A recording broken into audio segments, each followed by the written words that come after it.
All right, friends, last group of 6 for your summer birds this summer. This group is going to include some birds of prey. You've already had one. You had the barred owl in the second group of 6.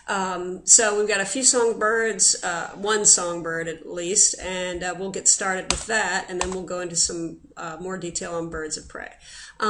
This is the one songbird we have. The American goldfinch is just a striking bird this time of year. You can't miss it if you see it. It is bright yellow with these vivid black wings. They do have the white bars on them and this black cap, but that yellow is just striking. They do come to bird feeders. They mostly like thistle seed. They're tend to be pretty picky about what seed they will eat. So if you have a thistle feeder at your house, likely you're very familiar with these. There are several different types of finches. We have house finches and purple finches and so on. They look distinctly different from this guy, except for this very characteristic kind of wedge-shaped finch-like beak, which is very adapted for cracking seeds. They're just beautiful. The females are more dull. The male is the one who is quite bright, though she can be attractive too, but not as bright as he. I don't usually, we won't learn the song for this one. It's not on your CD. I will play it for you.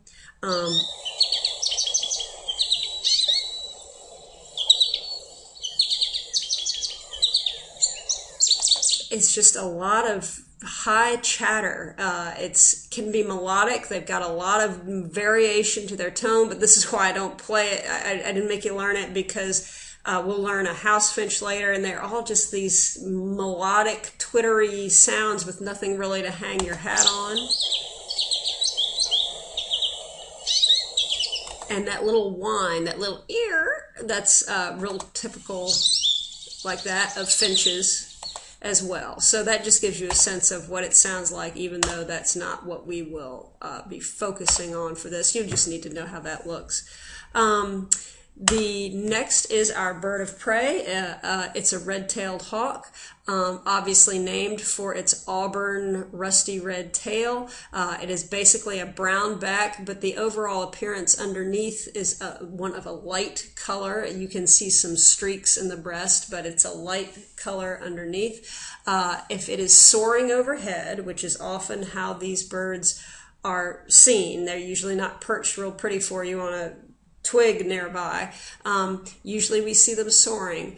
Hawks, birds of prey in general, tend to hold their wings quite straight when they soar, whereas vultures, which are the other soaring birds we have around here, the large birds, will tend to hold their wings in a V shape like that as they soar. So if you see a bird that seems to be kind of light underneath, straight wings, probably you're seeing a hawk. Probably this is a red-tailed hawk, though it could be another type of hawk, but we have lots and lots of red-tailed hawks around. Their voice is the typical hawk sound. It's described as a descending screech or a descending keer sound. If you're watching TV and you're out in the woods and you hear a hawk, usually it's this sound that they use.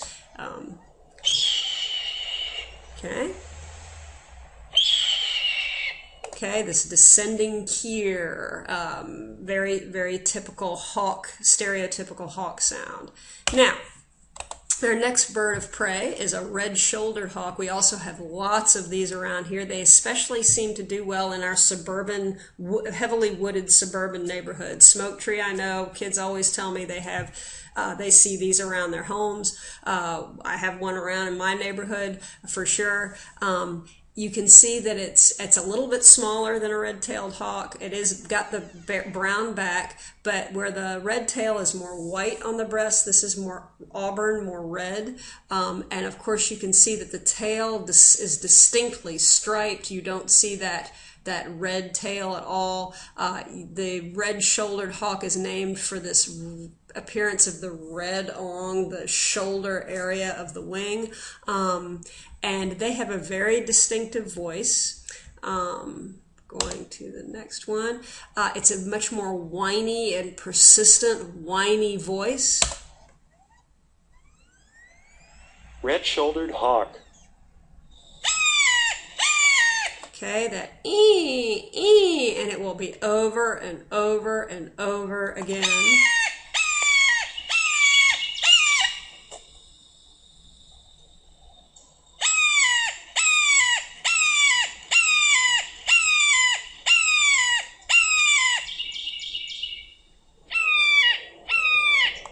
and then he's going to get the hiccups here. That apparently I've read is associated with kind of a mating call. So I don't know what's attractive about this sound, but this is what it sounds like. Okay, so it's whine, whine, whine, and then in this recording, hiccup, hiccup. But a distinctive whiny sound to the red-shouldered hawk's voice. All right, this one we'll see if we go down to the river before it gets too cold, because these birds are migratory. They will go further down south to South America, a point where probably southern Florida and points south of there. But in the summer, we have them up here. They are all along the Chesapeake Bay, the coast of the U.S. They'll be up in the James River as well. Osprey are a hawk that preys on fish pretty exclusively. They go into the water feet first and grab a fish, as you can see here. And they're very common along the river. We often see their nests and the channel markers out in the middle of the river, or trees nearby the river, and so on. Another impressively predatory bird with a really whiny voice. Not that, this. Osprey.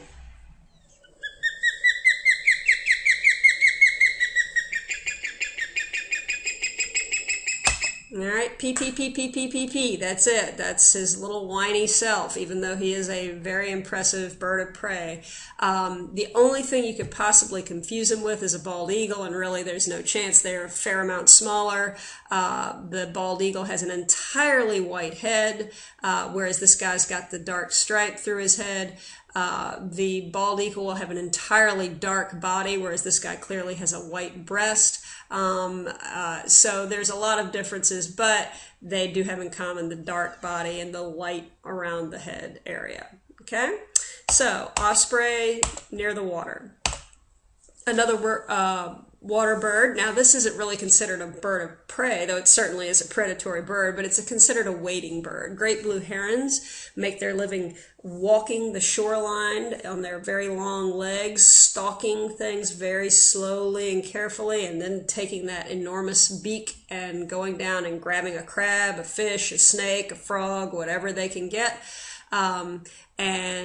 We see these often flying around, and of course if you near a pond, of course the river, a golf pond, they will stand there. I know I've seen them at the Stonehenge golf little pond they have there at the entrance to Stonehenge Country Club.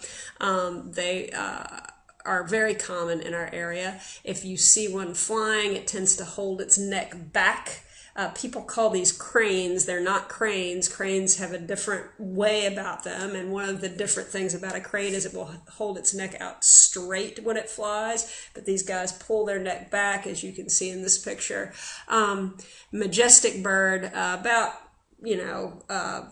3 feet high, perhaps, blue-gray, elegant feathers, really striking animal. However, its voice is not particularly attractive. It is really a croaking sound. Here is a great blue heron. Great blue heron.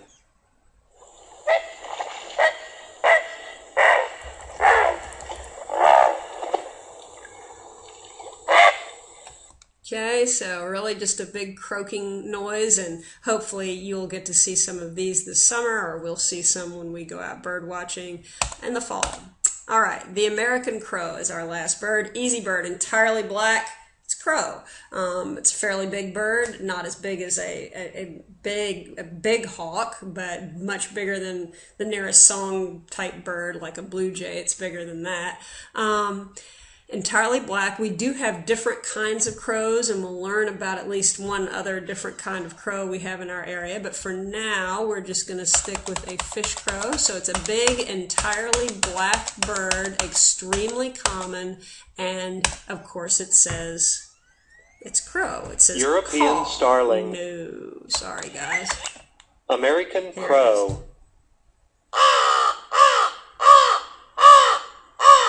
Okay, no way you can miss that. If you get that wrong, sorry, you can't graduate. Okay, so American crow, it says caw, it's a big bird, it's entirely black.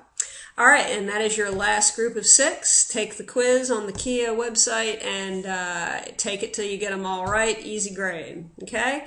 And that's it. We're done. I thank you for watching, and I'll see you around.